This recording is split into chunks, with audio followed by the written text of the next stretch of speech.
Let me just throw another thing. I'm going to, because I'm intrigued by this. Um, a few years ago, in 2000, no, 1998 to be exact, I needed a new water. I've lived in this house for 40 years as of tomorrow. December 10th, 2009 will be 40 years because I moved in December 10th, 1999. In or about June 1999, my water line from the street into the house went. And you've seen there's a steep driveway, rock walls, cement poured, there's just stuff all over the place. So we experimented. And do you know how we did our water line? We threaded, was quite expensive and required a lot of, we threaded a line in from the street up the old existing water line to the house here, and we tied it off, and then we pulled or tied a new line to that and had a 3/4-ton four-wheel drive truck drive away and pull out the old pipe and pull in a new pipe at the same time. And we likely blew $3,000 developing that thing, and we broke cables, we blew some pipe at the start, we did all sorts of crazy things. But we did it. It worked. And now there's a company doing that as a regular business all over North Vancouver. It was a new method of changing a water. Now, would that have qualified, even though it was only, we might have blown $3,000 in materials and $3,000 in wages, and we didn't blow a truck up or anything, but... Yes, it very likely would qualify, David, because from the facts you've told me, most people didn't know how to do this at the time. Still don't. Still don't. It was going to be like... Well, no, now they do, because you've broken the ice.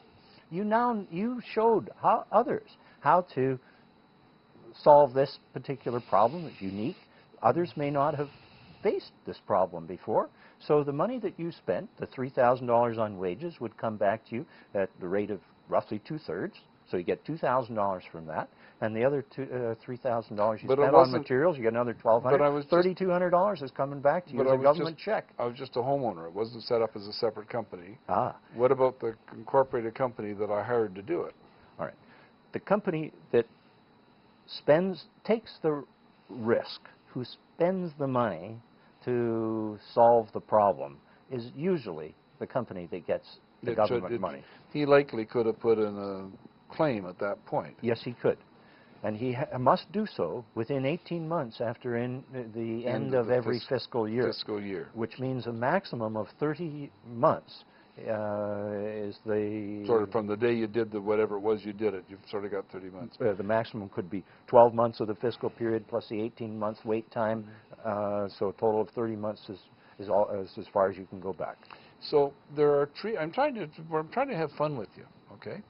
Because all over the North Shore here, there are also tree people, and we have trees that are everywhere. And I know that we can say, well, there's been people cutting trees down for years, but they're always trying to come up with a new method of cutting a tree down so it doesn't land on that house or this house, and they tie lines. And we had a helicopter in here the other day taking a tree up from the house behind. And I guess if somebody like the tree people or Jay's Tree Service or something, if they're experimenting and taking a risk on how to do a new method of taking a tree out, because sometimes they go $4,000 or $5,000, particularly a couple of years ago when all the trees went down, trying to do these trees without damaging places could be another kind of thing they could put a claim in too. Am I correct on that, or is that...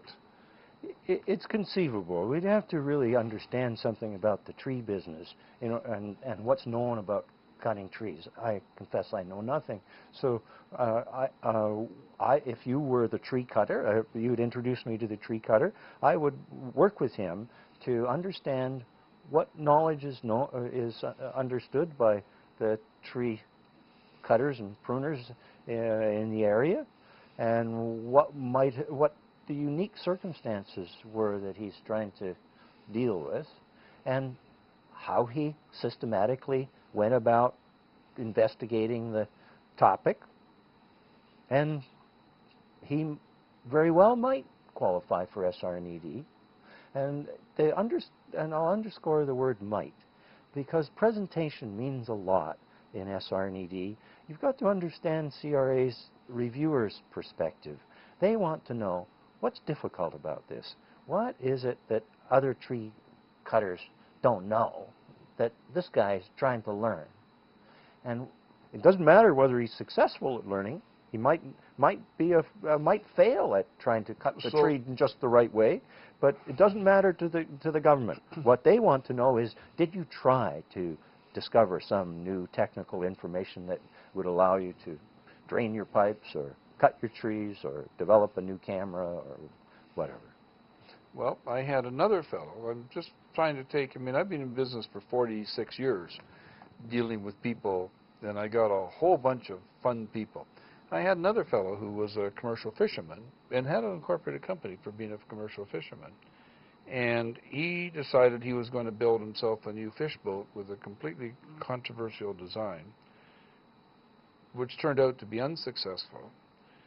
But he put it into Dodge 440s that he converted to be marine engines, and then he had 2 little atomic 4 gas engines, and they all ran a hydraulic system that he then ran screws and so on off the hydraulics. And he figured out that if you could run a little atomic 4 and he was just going to do a little trolling, that would be just enough power, and he could put 2 on for a little bit better trolling. And if he had to go someplace, he could fire up the 2 Dodge 440s, and everything would run through one propulsion system. And it turned out not to be something that worked, and the whole thing was scrapped.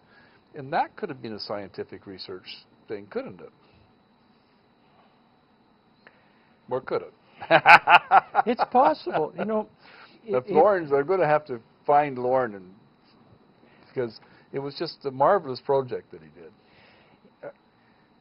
You could argue that it qualifies for SR&ED, but it'll be up to CRA's reviewers to make that decision. The issues that you would you would stress in your description of this is how that no one had ever tried it before, that it was risky. You might not be able to. It might not succeed, as it turned out. It didn't. And you'd have to keep track of the expenses and time that people spent on trying the alternatives and finally deciding to give it up. Well, it sort of falls in line with our fast ferries that tried to take existing technology and put different engines and different things, and had front heavy boats in our docks because they changed the front of the boat instead of changing the docks to fit, etc., etc. That was scientific research, but it was a government project.